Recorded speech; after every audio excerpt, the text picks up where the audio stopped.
அதற்கு காரணம் நாணயமான முதல்வர், நாணயமான பிரதமர், அது போன்ற நாணயமான தொண்டர்கள். நாணயமான தொண்டர்கள் இல்லைங்க நாணயமான ஆட்சி அமையாது, கட்சி அமையாது. அதனால இது 3 உத்தரப்பிரதேசத்தில் அமைந்திருக்கிறதுனால தான் ஒரு பெரிய அளவுக்கு ஒரு முன்னேற்றம் தான். யாருமே எதிர்பாராத அளவுக்கு, யோசனையே பண்ண முடியாத அளவுக்கு குற்றத்திலிருந்து அந்த, அதாவது சில ஏரியா உள்ள போகவே முடியாது. அந்த மாதிரி ஒரு நிலைமை, போலீஸே போக முடியாது. அங்க என்ன வேணா நடக்கும். அதிலிருந்து அங்க புல்டோசரை உபயோகப்படுத்தினார். சுப்ரீம் கோர்ட் கூடாது, வேற வழி இல்லைன்னு சொன்னாங்க. மனிதர்கள் நுழைய முடியாத இடத்துல புல்டோசர் தான் நுழைய முடியும், போலீஸ் நுழைய முடியாத இடத்துல புல்டோசர் தான் நுழைய முடியும். அது மாதிரி ஒரு திண்மையான ஒரு முதல்வர் அரசாங்கம் நடந்ததுனால அதற்கு முழு ஆதரவு பிரதமர் தந்ததால் தான் இந்த பெரிய மாற்றம் 10 ஆண்டுகள் ஏற்பட்டது உத்தரப்பிரதேசத்தில். ராஜேந்திரன், ரங்கராஜன். தெற்கு பகுதியிலிருந்து வருகிறேன். டிடிவி தினகரனும் ஓ பன்னீர்செல்வம் இல்லாமல் தெற்கு பகுதியில் என்டிஏ கூட்டணி வருவது சாத்தியமா? அண்ணாமலையை ஏன் தீவிர அரசியலில் இருந்து ஒதுக்கி வைத்திருக்கிறார்கள்?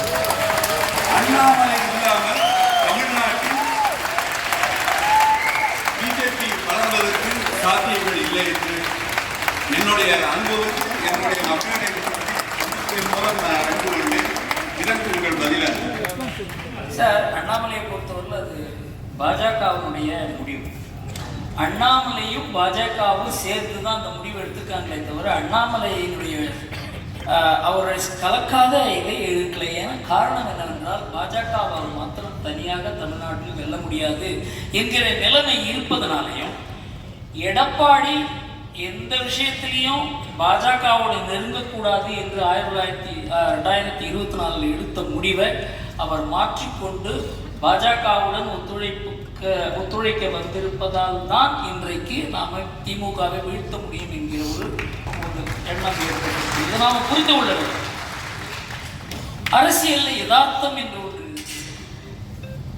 எல்லாமே ஐடியலிசம் கிடையாது. பாஜக தனியாக நின்று 10 ஆண்டுகளில் தமிழ்நாட்டில் எழுச்சி பெற்று வெற்றி பெறும் அப்படி என்றால் நீங்கள் ஏற்றுக்கொள்வீர்களா? 10 ஆண்டு திமுக இருக்கும்னா நீங்கள் ஏற்றுக்கொள்வீர்களா? ஏற்றுக்கொள்ள முடியாது. திமுக போயே ஆக வேண்டும் என்றால் அதற்குண்டான உத்திகளை தயார் பண்ணும்.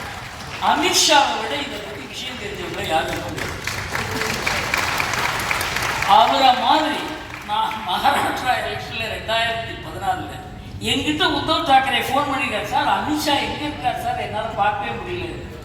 அவர் மாத்துங்கால ஒரு சின்ன வீட்டில் இருந்தார். அந்த சமயத்தில் அங்கே இருந்துதான் அந்த யுக்திகளை கையாண்டு பாஜக நம்பர் 2 பார்ட்டியா இருந்தது, சிவசேனா நம்பர் 1 பார்ட்டியா இருந்தது. அப்படியே மாற்றினார் அமித்ஷா. இன்றைக்கு பாஜக மகாராஷ்டிராவை கைப்பற்றியிருக்கிறது காரணம் அன்றைக்கு அவர் எடுத்த யுக்தி.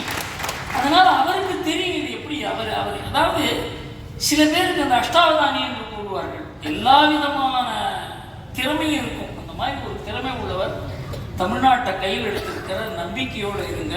அண்ணாமலையும் அவருக்கு ஒத்துழைப்பார். ஏன்னா அண்ணாமலையும் நான் பேசியிருக்கிறார். அதனால அண்ணாமலைக்கு எதிராக ஏதோ ஒரு முடிவு எடுக்கப்பட்டதாக நீங்களாக நினைத்துக் கொண்டு பேசுவது தவறு. தெரிஞ்ச விஷயம் எடப்பாடிக்கு தெரியலையே. இப்ப பிஜேபியில சேர்த்துங்க சார் அப்படின்னு சொன்னா அது வேற விஷயம். எடப்பாடி சேர்த்துக் கொள்ள வேண்டிய துக்ளக் ஆண்டு விழாவில் கேட்கக்கூடிய கேள்வியே இல்லை. எடப்பாடியை சந்தித்து நேராக கேட்க வேண்டிய கேள்வி.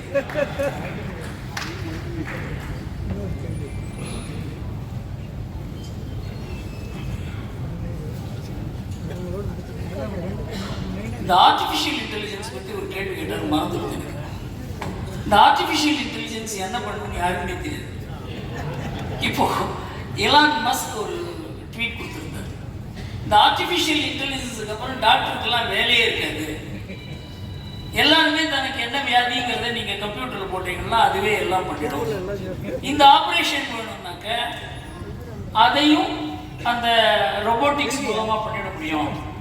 அதான் வீட்லேயே இனிமேல் ரோபோட்டிக்ஸ்லாம் வந்து வீட்லேயே ஹாஸ்பிட்டல் நடக்கிற மாதிரி ஒரு தோற்றத்தை ஏற்படுத்துகிறார்கள். இதனால உலகமே பிரமித்து நிற்கிறது. யாருக்குமே என்ன செய்யறதுன்னு தெரியல. இங்கே ஸ்ரீதர் வேம்பு வந்துட்டாரா? கார்பரேஷன் ஏர்போர்ட்லேருந்து வந்துட்டு இருக்காரு. நமக்கெல்லாம் அதெல்லாம் ஒன்றும் விஷயம் தெரியாது. நம்மளாம் பிரமித்து நிற்க போகிறவங்க, ஆர்டிஃபிஷியல் இன்டெலிஜென்ஸை பார்த்து பிரமித்து நிற்பவர்கள். அதை பற்றி ஏதாவது சொல்ல முடியும்னா ஸ்ரீதர் வேம்பு போன்ற அறிஞர்கள் தான் அதை பற்றி கூற முடியும். அடுத்தது ரவி ஆதித்தன். ஆதித்தன் அனைவருக்கும் வணக்கம் சார். வர்ற எலெக்ஷனில் வந்து பிஜேபி ஒரு 35-40 சீட்டு சார். அதான் சொல்லிட்டு இந்த கேள்வி வந்து துக்ளக் ஆண்டு விழாவில் கேட்க வேண்டிய கேள்வி இல்லை, இது எடப்பாடி கிட்ட கேட்க வேண்டிய கேள்வின்னு சொல்லுங்க சார். வர எலெக்ஷன் வந்து ஆதித்தன் திருச்செந்தூர் சார். வர எலெக்ஷனில் வந்து பிஜேபி ஒரு 40 சீட்டு, விஜய் கட்சி ஒரு 35-30 சீட்டு, 2 பேருக்குமே ஒரு டெப்டி சிஎம், அண்டு ஏடிஎம்க்கு ஒரு 120-130 சீட்டு, அப்புறம் வந்து விஜயகாந்த் கட்சி சாருக்கு ஒரு 10 சீட்டு 12 சீட்டு, பாமக ஒரு 12 சீட்டு, இப்படி ஒரு கூட்டணி வச்சா கண்டிப்பாக டிஎம்கே வீடு கட்டுலான்னு எங்களுடைய எண்ணம். இதுக்கு ஆசிரியர் உங்கள் தரப்பில் நீங்கள் எவ்வளோ முயற்சி பண்ண போகிறீங்க? அண்டு எலெக்ஷன் முடிய வரைக்கும் போது நீங்கள் வந்து ஒரு பக்கமாவது இந்த திமுக ஏன் வரக்கூடாது அப்படிங்கிறது ஒரு பக்கமாவது உங்களுக்கு கண்டிப்பாக ஒதுக்கி எழுதணும். ஏன்னா நிறைய பேர் படித்து தெரிஞ்சுக்கிறாங்க. அண்டு இந்த சார் அப்படிங்கிற வார்த்தைனால எதுக்கு சார் அவங்களுக்கு பயம் வருது? உடன்பிறப்புகளுக்கு புள்ளி வச்ச சாராக இருந்தாலும் சரி, புள்ளி வைக்காத சாராக இருந்தாலும் சரி, என்ன பயம்?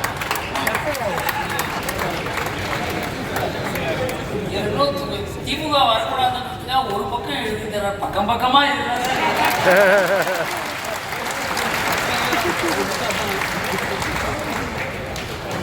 நீங்க பிரசாந்த் கிஷோருக்கு அடுத்தபடி நீங்க தான் ஒரு செஃபாலஜிஸ்ட்.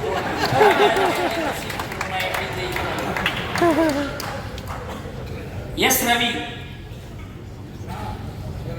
கூட்டணி பத்தி சொன்னாரு ரவி. தர்மபுரி திருப்பரங்குன்றம் கார்த்திகை தீப திருவிழா எந்த அளவுக்கு இந்துக்களை ஒற்றுமைப்படுத்தும், இது எந்த அளவுக்கு ஆளும் கட்சிக்கு எதிராக திரும்பும் என்பதை ஆசிரியரிடம் கேட்டுக்கொள்கிறேன். இரண்டாவது, அனைத்து இந்திய அண்ணா திமுக எப்போது எதிர்கட்சியாக செயல்படும்? நன்றி.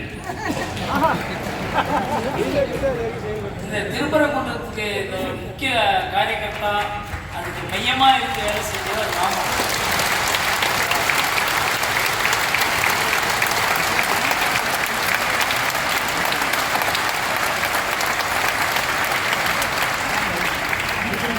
எல்லாரும் திருப்பரங்குன்றம் ராமர் கோவிலா மாறுமான்னு கேட்டாங்க. ராமர் கோவிலே ராமர் கோவிலா மாறுமான்னு கேட்டவங்கலாம் இருக்காங்க 1980.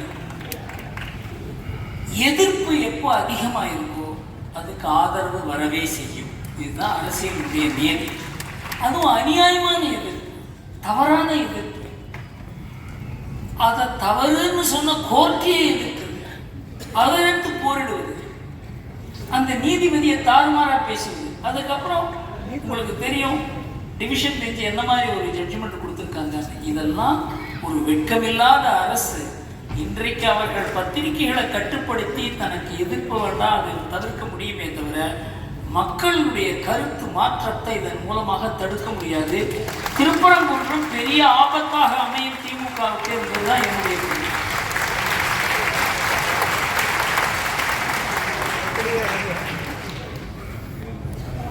ஒன்றுதான் இருக்கிறது. ஆனால் திமுகவை தோற்கடிக்கணும்னு செயல்படுகிறதா என்பதா என்றதான் ஒரு பெரிய கேள்வியாக இருக்கிறது. என்னுடைய உதயகுமார் முதல்ல யாரும் முகமது சித்திக் கேட்பாங்க. சார் வணக்கம், என்னுடைய பேர் முகமது சித்திக். சார், ஆண்டுதோறும் துக்ளக் விழாவில் கலந்து கொண்டு நான் மிகப்பெரிய மகிழ்ச்சி அடைகிறேன். ஐயா சோ அவர்கள் இருக்கும் பொழுது கூட நான் நேரடியாக அவர்கிட்ட பேசிட்டு தான் போவேன்.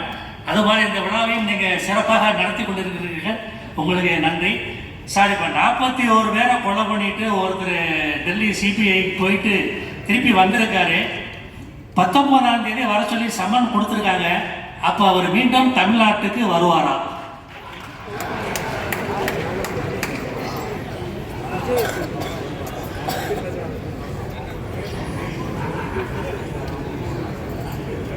விஜய்க்கு வந்து எத்தனை சதவீதம் வாக்குகள் இருக்கு? நன்றி ஐயா. சார் விஜய்க்கு எத்தனை சதவீதம் வாக்கு இருக்கு அப்படின்னு இன்னும் தேர்தலில் முடிவாகல. இதெல்லாம் வாக்கு கணிப்புகள் நிறைய நடக்குது. நம்ம பிரசாந்த் கிஷோர் வாக்கு கணிப்பு நடத்தியவர், அவர் வந்து தேர்தலில் போட்டியிட்டார்.